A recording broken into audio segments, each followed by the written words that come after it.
Good afternoon. My name is Jason, and I will be your conference operator today. At this time, I would like to welcome everyone to NVIDIA's third quarter financial results conference call. All lines have been placed on mute to prevent any background noise. After the speaker's remarks, there will be a question and answer session. If you would like to ask a question during this time, simply press star followed by the number 1 on your telephone keypad. If you would like to withdraw your question, press the pound key. Thank you. Simona Jankowski, you may begin your conference. Thank you. Good afternoon, everyone, and welcome to NVIDIA's conference call for the third quarter of fiscal 2021. With me on the call today from NVIDIA are Jensen Huang, President and Chief Executive Officer, and Colette Kress, Executive Vice President and Chief Financial Officer. I'd like to remind you that our call is being webcast live on NVIDIA's Investor Relations website.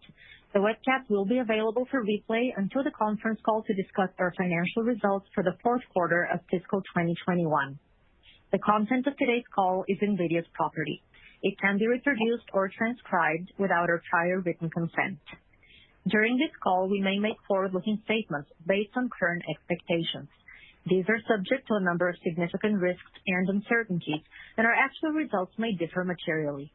For a discussion of factors that could affect our future financial results and business, please refer to the disclosure in today's earnings release, our most recent Forms 10-K and 10-Q, and the reports that we may file on Form 8-K with the Securities and Exchange Commission. All our statements are made as of today, November 18, 2020, based on information currently available to us. Except as required by law, we assume no obligation to update any such statements. During this call, we will discuss non-GAAP financial measures. You can find a reconciliation of these non-GAAP financial measures to GAAP financial measures in our CFO commentary, which is posted on our website. With that, let me turn the call over to Colette. Thank you, Simona. Q3 was another exceptional quarter with record revenue of $4.73 billion, up 57% year-on-year, up 22% sequentially, and well above our outlook. Our new NVIDIA Ampere GPU architecture is ramping with excellent demand across our major market platforms. Q3 was also a landmark quarter, both for us and the industry as a whole, as we announced plans to acquire ARM from SoftBank for $40 billion. We are incredibly excited about the combined company's opportunities, and we are working through the regulatory approval process. For today, we will focus our remarks on our quarterly performance. Starting with gaming, revenue was a record $2.27 billion, up 37% year-on-year, up 37% sequentially, and ahead of our high expectations. Driving strong growth was our new NVIDIA Ampere architecture-based GeForce RTX 30 series of gaming GPUs.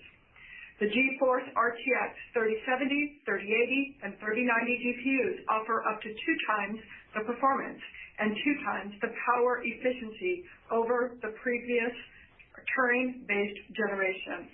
Our second generation NVIDIA RTX combines ray tracing and AI to deliver the greatest ever generational leap in performance.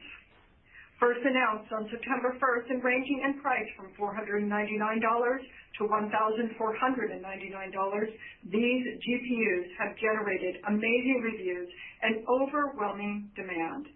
PC World called them staggeringly powerful, while Newegg cited more traffic than Black Friday. Many of our retail and e-tail partners sold out instantly. The RTX 30 series drove our biggest ever launch. While we had anticipated strong demand, it exceeded even our bullish expectations. Given industry-wide capacity constraints and long cycle times, it may take a few more months for product availability to catch up with demand. In addition to the NVIDIA Ampere GPU architecture, we announced powerful new tools for gamers, as well as for tens of millions of live streamers, broadcasters, esports professionals, artists, and creators. NVIDIA Reflex is a new technology that improves reaction time in games, reducing system latency by up to 50%. NVIDIA Reflex is being integrated into popular esports games such as Apex Legends, Call of Duty Warzone, Fortnite, and Valorant.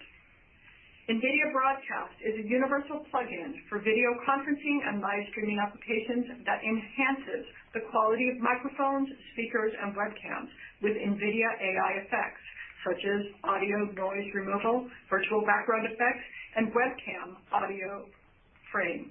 With it, remote workers and live streamers can turn any room into a broadcast studio. Blockbuster games continue to adopt NVIDIA's RTX ray tracing and AI technology. Epic Games announced that Fortnite, which has more than 350 million players worldwide, is adding NVIDIA RTX real-time ray tracing, NVIDIA DLSS AI super resolution, and NVIDIA Reflex, making the game more beautiful and even more responsive. Other major new titles featuring RTX this holiday season include Watch Dogs Legends, Call of Duty, Black Ops Cold War, and much anticipated Cyberpunk 2077. Gaming laptop demand was also strong, with double-digit year-on-year growth for the 11th quarter in a row. NVIDIA GeForce laptops support the most demanding applications for creatives and designers, while doubling as a powerful gaming rig by night. We also had record gaming console revenue on strong demand for the Nintendo Switch. And we continue to grow our cloud gaming service, GeForce Now, which has doubled in the past 7 months to reach over 5 million registered users. GeForce Now is unique as an open platform that connects to popular game stores, including Steam, Epic Games, and Ubisoft Connect, allowing gamers access to the titles they already own. 750 games are currently available on GFN, the most of any cloud gaming platform, including 75 free-to-play games, with more games added every Thursday. GFN supports many popular clients, including PCs, Macs, and Chromebooks. Stay tuned for more devices to come in the near future. In addition, GFN's reach continues to expand through our telco partners in a growing list of countries, including Japan, Korea, Taiwan, Russia, and Saudi Arabia. We are also providing technology that enables the cloud gaming services to an expanding number of partners. Following our earlier announcement with Tencent, Amazon, and Facebook are beginning to offer cloud gaming services powered by NVIDIA. Moving to ProViz. Q3 revenue was $236 million, down 27% year-on-year and up 16% sequentially, ahead of our expectations. Sequential growth was driven by strength in notebooks, which posted record revenue, boosted by work-from-home initiatives and the shift to thin and light mobile workstations. This is particularly offset by a decline in desktop workstations, which continued to be impacted by the pandemic and drove the year-on-year decline. From an industry demand perspective, stronger verticals including healthcare, public sector, higher education and research, and financial services. We continue to win new business in a number of areas. In healthcare, we added Medtronic for visual surgical applications and Philips for medical imaging. In technology and media and entertainment, we gained wins for design, rendering, and broadcast applications. During the quarter, we announced that Omniverse, the world's first 3D collaboration and simulation platform, has entered open beta. Omniverse enables the tens of millions of designers, architects, and creators to collaborate real-time, on-premises, or remotely. Fusing the virtual and physical worlds, Omniverse brings together NVIDIA breakthroughs in graphics, simulation, and AI. It will help enterprises address evolving requirements as workforces become increasingly distributed. Initial market response from this transformative platform has been phenomenal. Over 400 individual creators and developers in diverse industries have been evaluating Omniverse, and early adopters including Ericsson, BMW, Foster & Partners, and Lucasfilm. The pandemic is accelerating development of AR, VR, and mixed reality technologies, which will have a profound impact on the how we work and play. For example, our work with NASCAR to enable a variety of AR and VR services at the edge is revolutionizing the racing experience for millions of fans across the globe. With our industry-leading real-time ray tracing graphics, AI, and simulation hardware and software stacks, NVIDIA is in a unique position to enable the future of blending the physical and virtual worlds. Moving to automotive, Q3 revenue was $125 million, down 23% year-on-year and up 13% sequentially. Sequential growth was driven by a recovery in global automotive production volumes, as well as continued growth in AI cockpit revenue. The year-on-year decline was due to the expected ramp down of legacy infotainment revenue. In September, Mercedes-Benz debuted its redesign of S-Class sedan featuring an all-new NVIDIA-powered MBUX AI cockpit system with an augmented reality heads-up display, AI voice assistant, and rich interactive graphics to enable every passenger in the vehicle to enjoy personalized intelligent features. Also in September, Li Auto, a leading electric car brand in China, announced that it will develop its next generation of vehicles using the software-defined NVIDIA Drive AGX Orin platform. Orin delivers nearly 7 times the performance and 3 times the energy efficiency of our previous generation SoC, making it uniquely capable to power next-generation autonomous electric vehicles. We have excellent traction with EV startups. Finally, last week, NVIDIA and Hyundai Motor Group announced that the automaker's entire lineup of Hyundai, Kia, and Genesis models will come standard with NVIDIA Drive in-vehicle infotainment systems starting in 2022.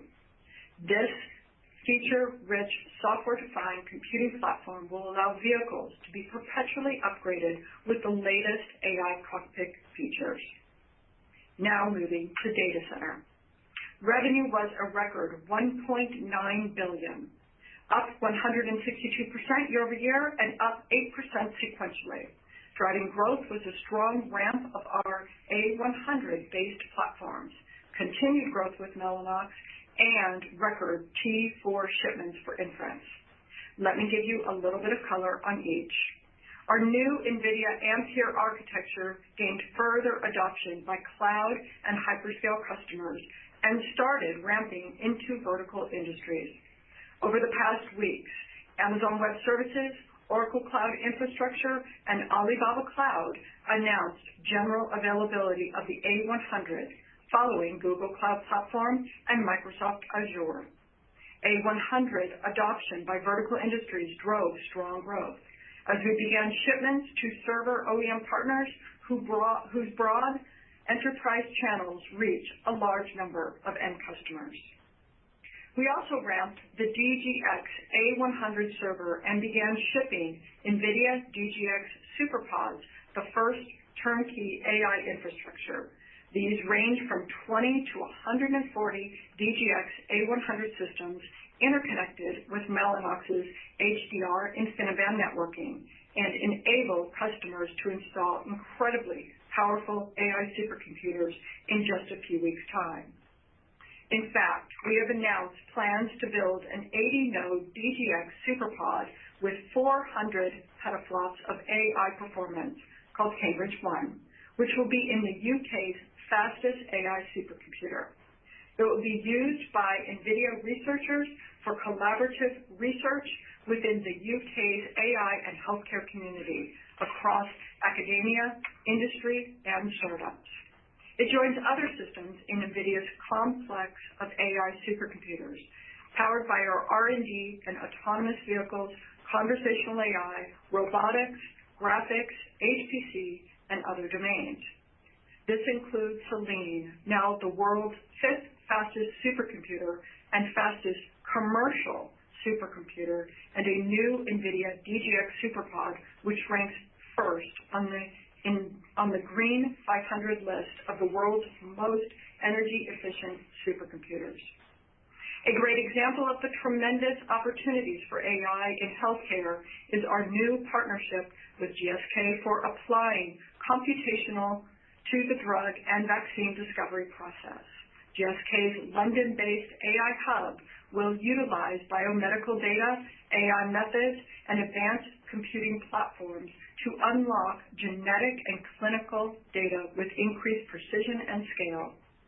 In addition to this investment in NVIDIA's DGX A100 system, GSK will have access to NVIDIA's Cambridge One, the NVIDIA Clara discovery software, and NVIDIA scientists. In Q3, the A100 swept the industry standard MLPerf benchmark for AI inference performance, following our sweep in the prior quarter's MLPerf benchmark for AI training. Notably, our performance led in AI inference actually extended compared with last year's benchmark. For example, in the ResNet 50 test for image recognition, our A100 GPU beat CPU-only systems by 30 times this year versus 6 times last year. Additionally, A100s outperformed CPUs by up to 237 times in the newly added recommender test, which represents some of the most complex and widely used AI models on the internet. Our winning performance in AI inference is translating to continued strong revenue growth. Alongside the continued ramp of the A100, T4 sales set a record as the NVIDIA AI inference adoption is in full throttle. We estimate that NVIDIA's installed GPU capacity for inference across the 7 largest public clouds now exceeds that of the aggregate CPU capacity in the cloud, testament to the tremendous performance and TCO advantage of our GPUs.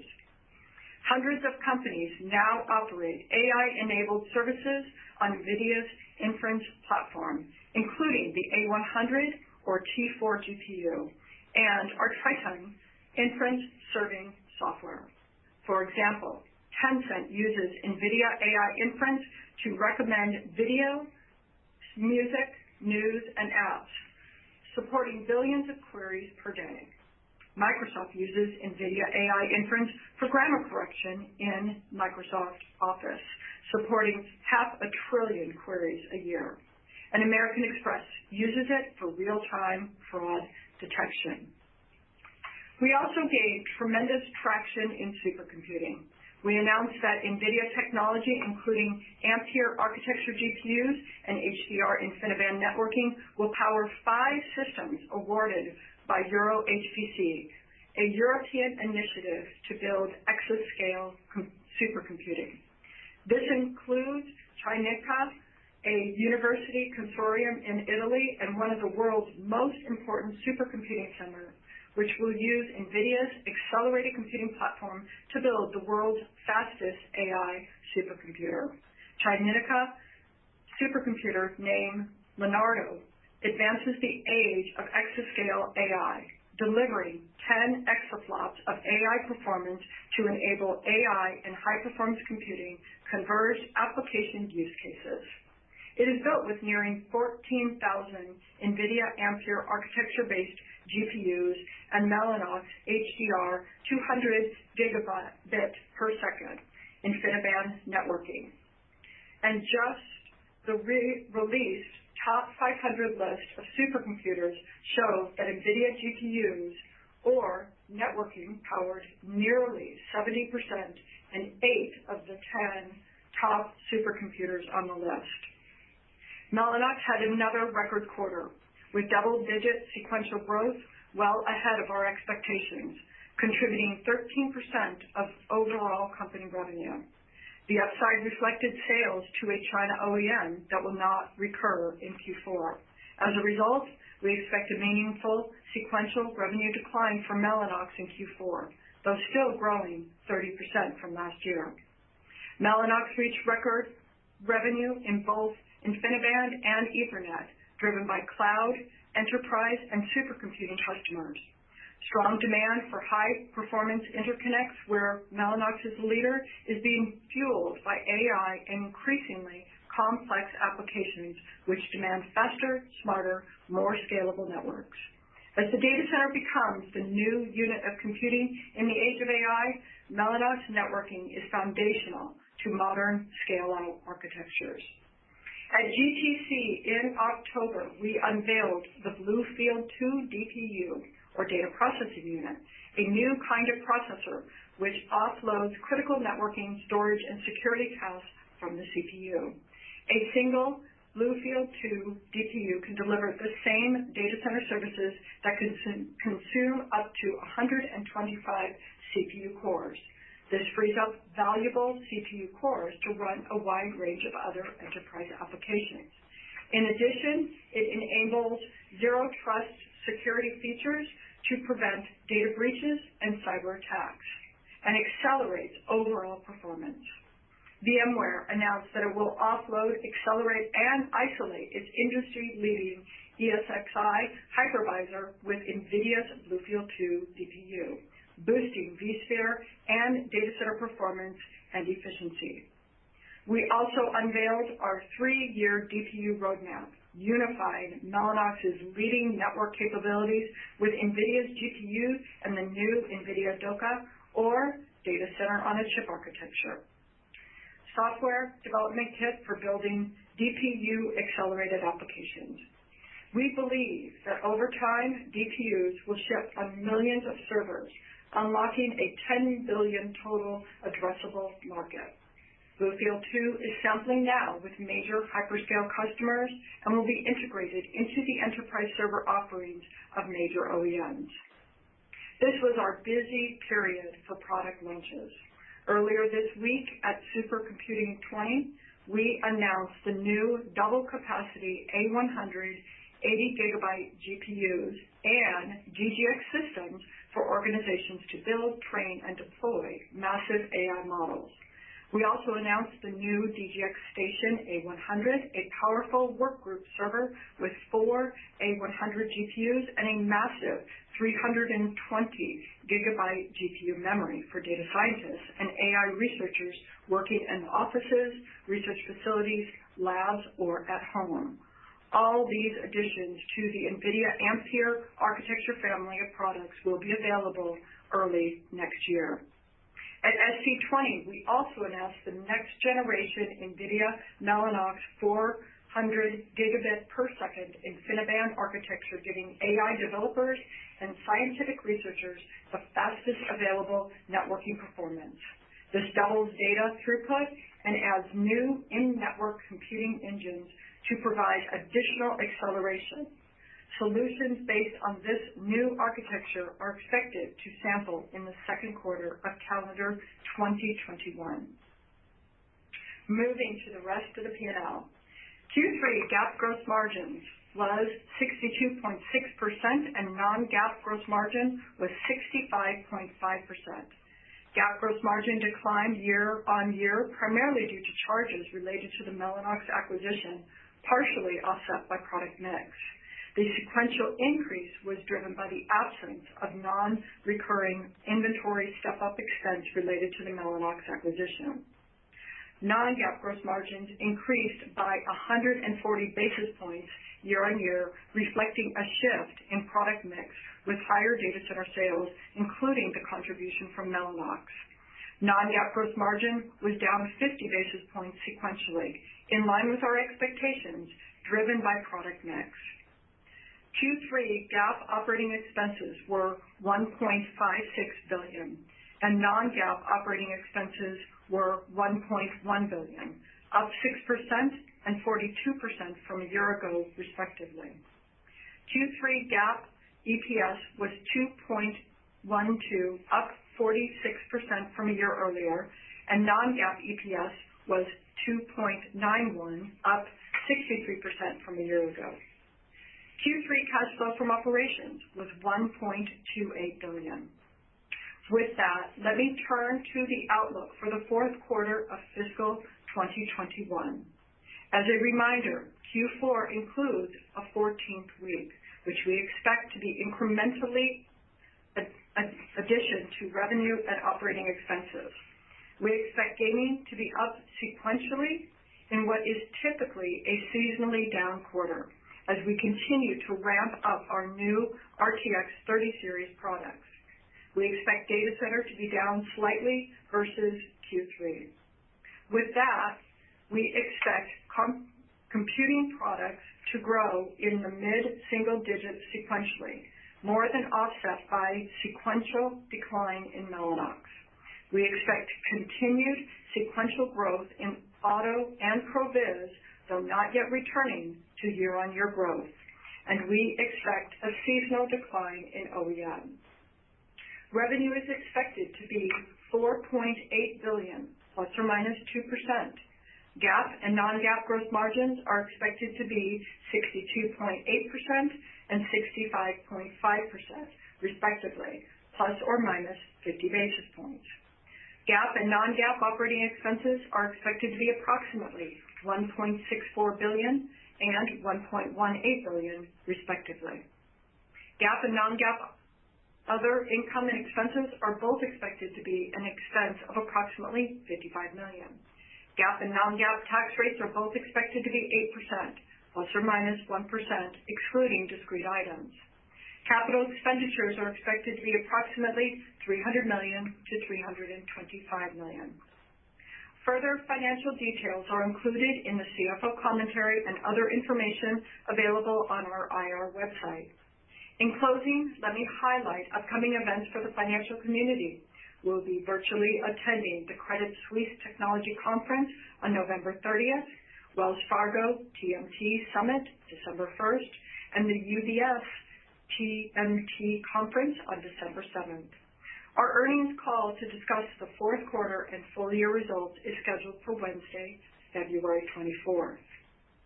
We will now open the call for questions. Operator, would you please poll for questions? Certainly. At this time, as a reminder, if you would like to ask a question, please press star, then the number 1 on your telephone keypad. We will pause for just a moment to compile the Q&A roster. Your first question comes from the line of John Pitzer from Credit Suisse. Your line is open. Sorry, can you hear me? Yes. Yeah, hey guys, congratulations on the solid results. Thank you. Let me ask the question. Just, Colette, going back to your commentary around Mellanox, it seems like you're guiding the January quarter to about $500 million, which means the core data center business is still growing nicely, call it 6-7% sequentially.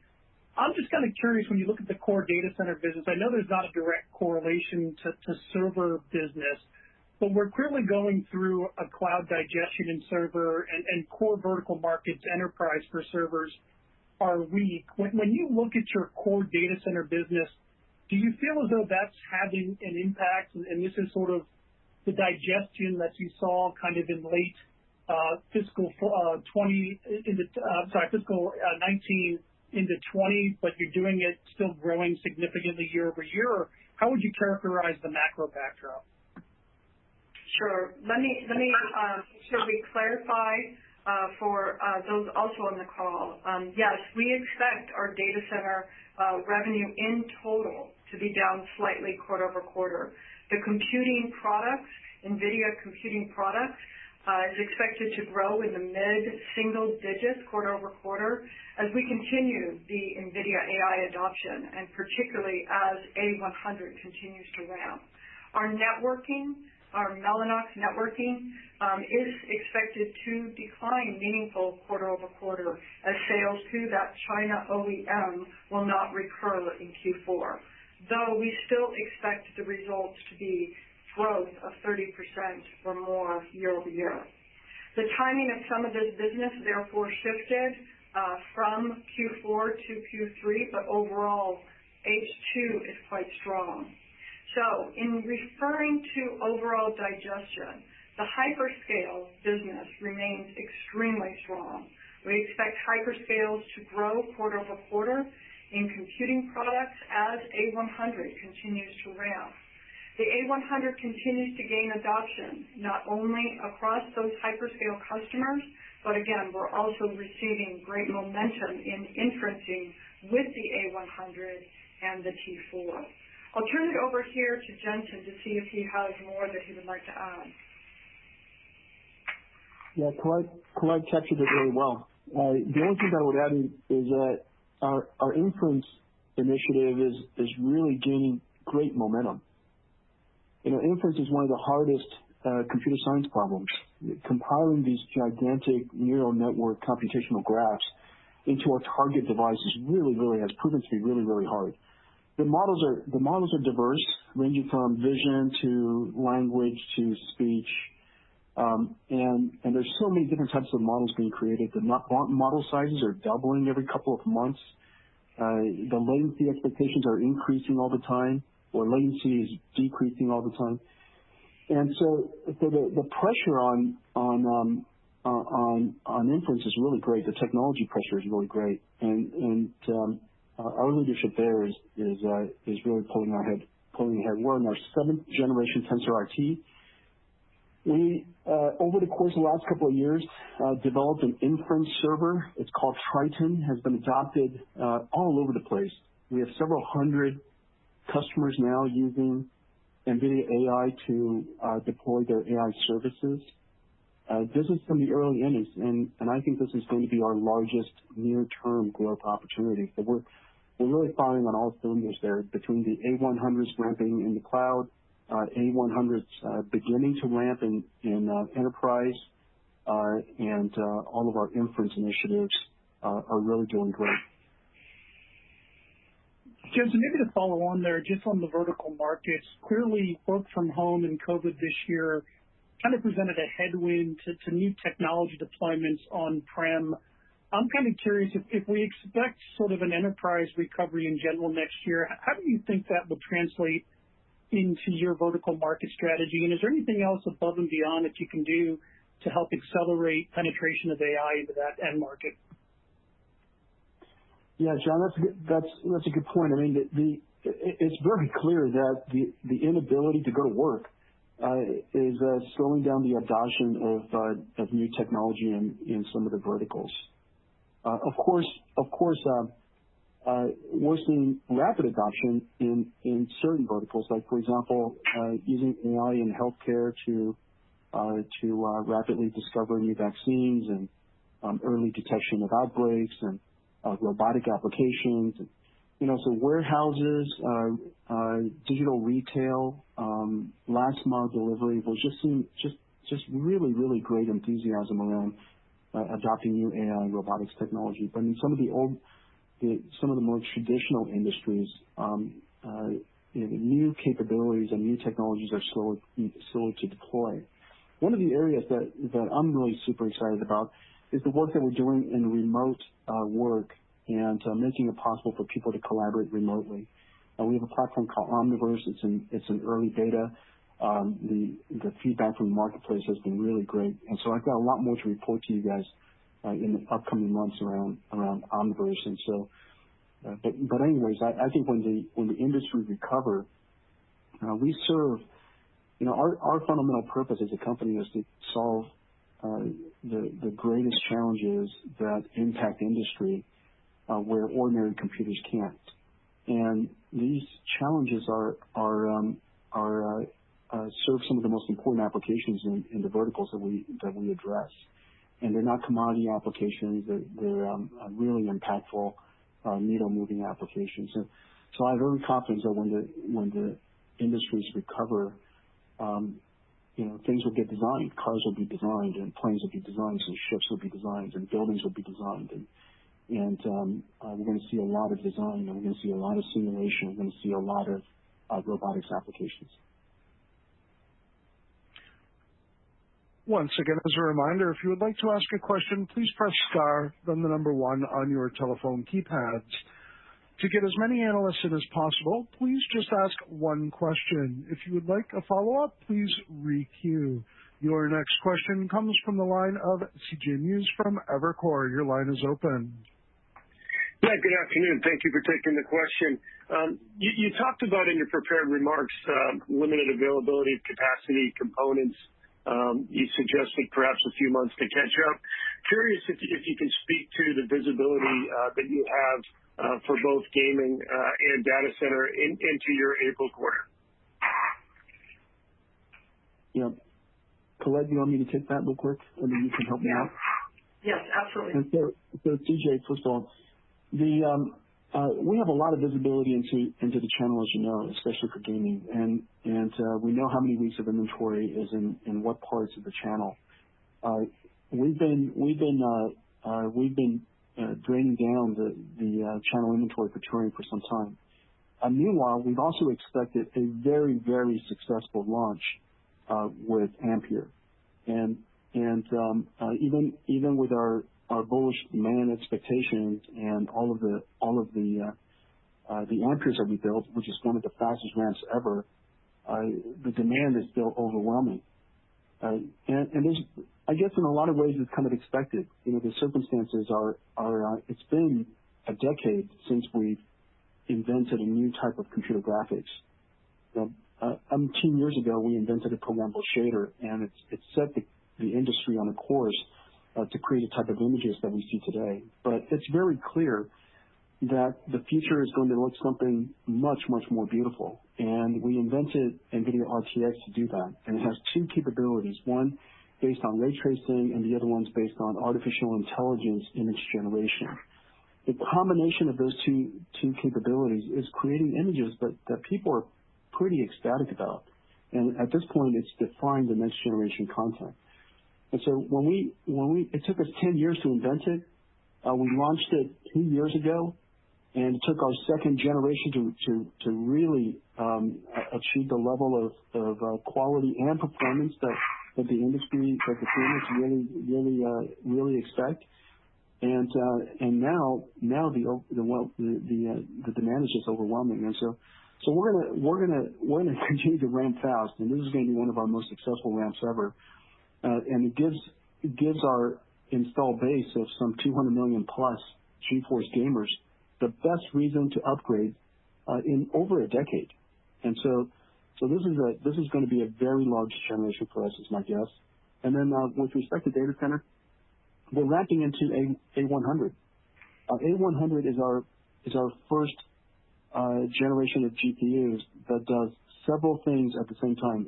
It's universal. We position it as a universal because it's able to do all of the applications that we in the past had to have multiple GPUs to do. It does training well. It does inference incredibly well. It does high performance computing. It does data analytics.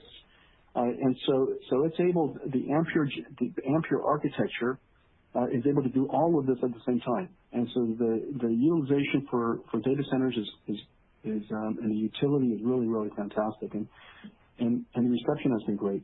And so we're going to ramp into all of the world's clouds. I think starting this quarter, we're now in every major cloud provider in the world, including Alibaba, Oracle, and of course the giants, the Amazons, the Azure, and the Google clouds. We're going to continue to ramp into that. And then of course we're starting to ramp into enterprise, which in my estimation long term will still be the largest growth opportunity for us.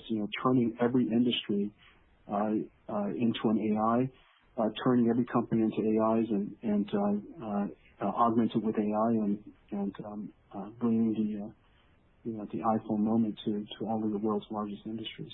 And so we're ramping into that, and we're seeing a great deal of enthusiasm. Your next question comes from the line of Stacy Rasgon from Bernstein Research. Your line is open. Hi, guys. Thanks for taking my question.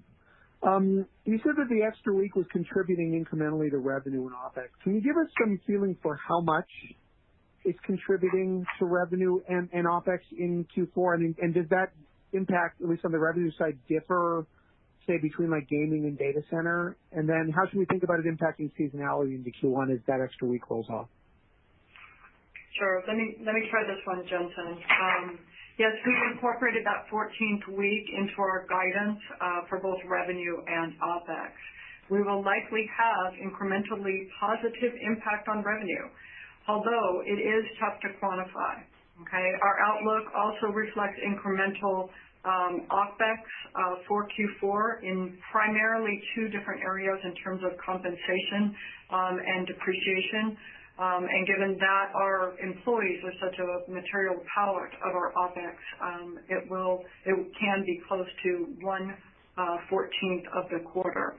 Now, when we look a little bit farther, we should think about the incremental positive in both gaming and data center from that extra week, as there hopefully will be extra supply, but not likely as much as 1/14th of the quarter of revenue, as enterprise demand is essentially project-based, and gaming demand, though, is tied to the number of gamers that might be shopping for the overall holiday. So again, still very hard for us to determine at this time. Normally between Q4 and Q1, there is seasonality in gaming, seasonality downward, but we'll just have to see, as we are still supply constrained within this Q4, to see what that looks like. From an OpEx standpoint, we'll probably expect our OpEx to be relatively flattish as we move from Q4 to Q1. Your next question comes from the line of Vivek Arya from Bank of America. Your line is open. Thanks for taking my question, and congratulations on the strong growth. Jensen, my question is on competition from internally designed products by some of your larger cloud customers, Amazon and Google and others. We hear about competition from time to time, and I wanted to get your perspective. Is this a manageable risk? Is the right way to think that they are perhaps using more of your product in their public cloud, but they are moving to internal products for internal workloads? Just how should we think about this risk going forward? Thank you. Thanks, Vivek. Most of the cloud vendors, in fact, I believe all of the cloud vendors use the same infrastructures largely for their internal cloud and external cloud, or have the ability to, or largely do. And there's the competition we find to be really good, and the reason for that is this. It just suggests that acceleration, make it very clear that acceleration is the right path forward for training and inference. The vast majority of the world's training models are doubling in size every couple of months, and it's one of the reasons why our demand is so great. The second is inference. The vast majority of the world's inference is done on CPUs, and nothing is better than the whole world recognizing that the best way forward is to do inference on accelerators. And when that happens, our accelerator is the most versatile. It is the highest performance. We move the fastest. Our rate of innovation is the fastest because we're also the most dedicated to it. We're most committed to it, and we have the largest team in the world to it. Our stack is the most advanced, giving us the greatest versatility and performance. And so we see spots of announcement here and there, but they're also our largest customers. As you know, that we're ramping quite nicely at Google, and we're ramping quite nicely at Amazon and Microsoft and Alibaba and Oracle and others. And so I think the big takeaway is that, and the great opportunity for us, if you look at the vast amount of workload, AI workload in the world, the vast majority of it today is still on CPUs, and it's very clear now this is going to be an accelerator workload, and we're the best accelerator in the world, and this is going to be a really big growth opportunity for us in the near term. In fact, we believe it's our largest growth opportunity in the near term, and we're in the early innings of it. Your next question comes from the line of Harlan Sur from JP Morgan. Your line is open. Good afternoon. Thanks for taking my question, and great job on the quarterly execution. The Mellanox networking connectivity business was up 80% year-over-year. I think it was up about 13-14% sequentially. I know there was upside in October from one China customer, but it did grow 70% year-over-year last quarter, and you're still expecting 30% year-over-year growth next quarter. If I remember correctly, I think InfiniBand is about 40% of that business. Ethernet Cloud is about 60%. Jensen, what are the big drivers, especially since we're in the midst of a cloud spending digestion cycle? And I just saw that the team announced their next-gen 400G InfiniBand solution, which should drive another strong adoption cycle with your supercomputer customers. When does this upgrade cycle start to fire? Yeah. Let's see. Our data center business consists of supercomputing centers, which is small, high-performance computing, which is a much larger part of supercomputing, much larger than supercomputing, and then hyperscale and enterprise, which are about 50-50. Of the data center business, the accelerated computing part is not very much associated with digestion and others. It's much more associated with workloads and our new product cycles, the TCO that we bring in AI inference, the type of models that the cloud service providers are deploying, whether they're deploying new AI models based on deep learning, and how much of those workloads that we've completed the porting to our accelerators and ready yet for deployment. And so those are the factors associated with accelerated computing. It's really about the apps. It's really about the workloads, and really driven by AI. On the other hand, the networking part of our business is more connected to CPU business because they're much more broad-based. The networking part of our business is driven by this idea of new hyperscale data center architecture called disaggregation. It's software disaggregation, not necessarily hardware disaggregation, software disaggregation, where this type of software called Kubernetes orchestrate microservices that are deployed across the data center. So one service, one application isn't monolithic running on one computer anymore. It's distributed across multiple computers and multiple nodes so that the hyperscale data centers can more easily scale up and scale out according to the workloads and according to the demand on the data center. And so this aggregation has caused the networking between the compute nodes to be of all vital importance. And because Mellanox is the lowest latency, highest performance, highest bandwidth network that you can get, the TCO benefit at the data center scale is really fantastic. And so when they're building out data centers, Mellanox is going to be much more connected to that. In the enterprise side of it, depending on new CPU cycles, it could affect them. If a CPU cycle were to delay a little bit, it would affect them by a quarter. If it were to pull in by a quarter, it would affect them by a pull in of a quarter. And so those are kind of the dynamics of it. I think that the net of it is that it's a foregone conclusion at this point that AI is going to be the future of the way software is written. AI is the most powerful technology force of our time, and acceleration is the best path forward. And so that's what drives our computing business. On the networking business has everything to do with the way architecture of data centers, cloud data centers, which is architected with microservices now, and that's what foundationally drives our networking business demand. And so we're really well positioned in these two fundamental dynamics because as we know, AI is the future and cloud computing is the future. Both of those dynamics are very favorable to us. Your next question comes from the line of Timothy Arcuri from UBS. Your line is open. Thanks a lot.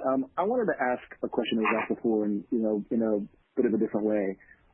If I look at the core business excluding Mellanox, the core data center business, it was up about 6% sequentially the past 2 quarters, and your guidance sort of implies up about that much again in January, which is certainly good, amid some cloud digestion. But of course, you have Ampere still, ramping as well, which should be a pretty good tailwind. So there seems to be some offsetting factors. So I guess I wonder if you feel like your core data center revenue is, still being constrained right now, by some market digestion, and kind of how you sort of balance or handicap these 2 factors. Thanks. Our growth is in the near term is more affected by the cycle time of manufacturing and flexibility of supply. We're in a good shape and all of our supply informs our guidance, but we would appreciate shorter cycle times. We would appreciate more agile supply chains. But the world is constrained at the moment, and so we just have to make the best of it. But even in that condition, we've all of that is rolled into our guidance, and we expect to grow. Your next question comes from the line of Aaron Rakers from Wells Fargo. Your line is open. Yeah, thanks for taking the question, and also congratulations on the quarter. I wanted to go back to kind of the Mellanox question. I know prior to the acquisition, Mellanox was growing maybe in the mid to high 20% range. These last 2 quarters, it's grown over 75%. I guess the simple question is how do you think about the growth rate for Mellanox going forward? And on that topic, we started to hear you talk more about Bluefield and data processing units. I think in your commentary you alluded to server OEM design wins incorporating these DPUs. What are you looking at, or when should we think about the DPU business really starting to inflect and become a material driver for the business? Thank you.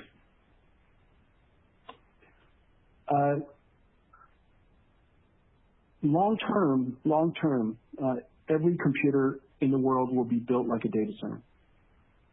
And every node of a data center is going to be a data center in itself. And the reason for that is because we want the attack surface to be basically zero. And today, most of the data centers are only protected at the periphery. But in the future, if you would like cloud computing to be the architecture for everything, and every data center is multi-tenant, every data center is secure, then you're going to have to secure every single node. And each one of those nodes are going to be have software-defined networking, software-defined storage, and it's going to have per application security. And so the processing that it will need to offload of the CPU is really quite significant. In fact, we believe that somewhere between 20 to 40% of today's data centers, cloud data centers, is the capacity, the throughput, the computational load is consumed running basically the infrastructure overhead. And that's what the DPU was designed to do. We're gonna offload that, number one, and number two, we're gonna make every single application secure. And confidential computing, zero trust computing, will become a reality. And so the importance is really quite tremendous. And I believe, therefore, that every single server in the world will have a DPU inside someday. Just because we care so much about security, and just because we care so much about throughput and TCO.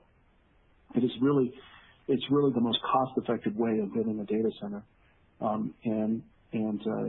So I expect our GPU business to be quite large, and so that's the reason why we're putting so much energy into it. It's a programmable data center on a chip. Think of it that way: a data center infrastructure on a chip. It is the reason why we're working with VMware on taking the operating system of the data center, the software-defined operating system of the data center, and putting it on Bluefield. And so this is a very important initiative for us. I'm very excited about it, as you can imagine. Your next question comes from the line of Ambrish Srivastava from BMO Capital Markets. Your line is open. Yeah, thank you very much. Colette, and I apologize if I missed it, but for Mellanox, do you expect it to get back to the growth trajectory on a sequential basis in the April quarter?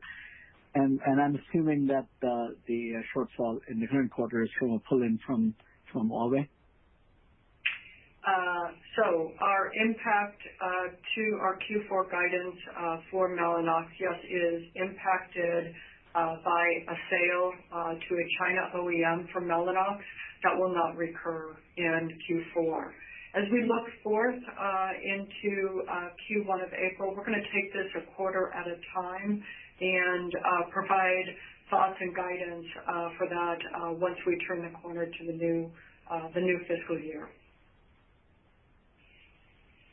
At the highest level, Colette, I think it's safe to say that high-speed networking is going to be one of the most important things in cloud data centers as we go forward. And the vast majority of the world's data center is still built for the traditional hyper-converged architecture, which is all moving over to microservices-based, disaggregated, software-defined, disaggregated architectures. And that journey is still in its early days. And so I fully expect future cloud data centers, all future data centers, are going to be connected with high-speed networking inside. They call it east-west traffic, and all of the traffic will be secure. And so imagine building firewalls into every single server, and imagine every single transaction, every single transmission inside the data center to be high-speed and fully encrypted. And so pretty amazing amount of computation is going to have to be installed into future data centers. But that's an accepted requirement now. And I think our networking business, Mellanox, is in the early innings of growth. Your final question today comes from the line of William Stein from Truist Securities. Your line is open. Great. Thanks for taking my question. You've given us some pieces of this puzzle, but I'm hoping maybe you can address directly the sort of SKU by SKU rollout of Ampere. We know that we didn't have a ton of SKUs last quarter. There were more in this quarter that you just announced. Now you're doing sort of this refresh, it sounds like, with double the memory on the A100. Is the T4 going to be refreshed? And if so, when does that happen? And are there other either systems or chips that are still waiting for the Ampere refresh that could potentially contribute to an extended cycle as we look at the next year? Yeah, in terms of the total number of SKUs that we've ramped of Ampere, we're probably somewhere along a third to a half of the SKUs at this point, maybe a little bit less. Yeah, it's less. The way that you could think through it, you could reverse engineer it is like this. You know what our gaming lineup looks like for desktops, and so traditionally we try to have a new architecture in every single segment, and we've not gone below 499 yet, and so there's a very big part of the marketplace that we're still in the process of addressing. And then the second thing is laptops. None of the Ampere architecture has launched for laptops. And then there's workstations. And you do the same thing with desktops and workstations and laptops workstations, and none of those have gone out yet. And then there's our data center. And our data center business for cloud, you've seen some of the early versions of it, A100. But then there's cloud computing for graphics. There's cloud gaming. There's enterprise, edge enterprise applications, enterprise data analytics applications, And so there's a fair number of exciting new products we still have in front of us.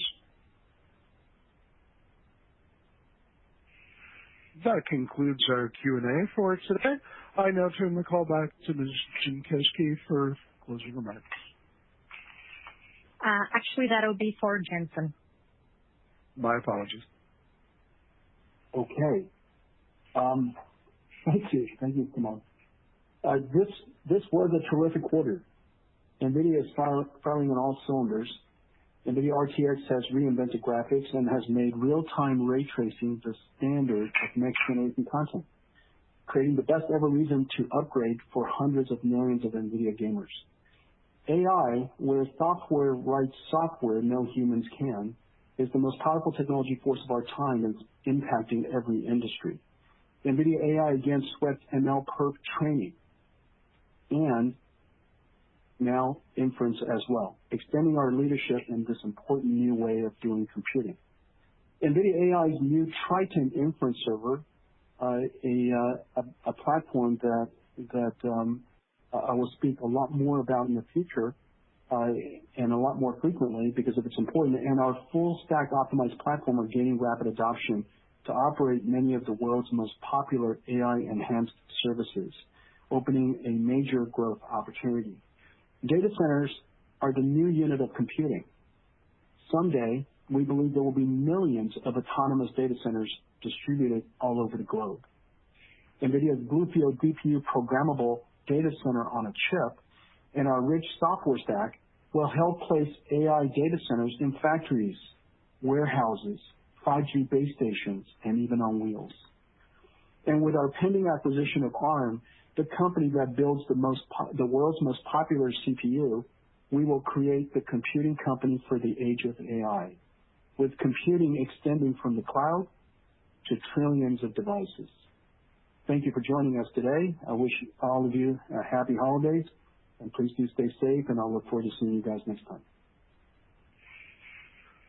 That concludes today's conference call. You may now disconnect.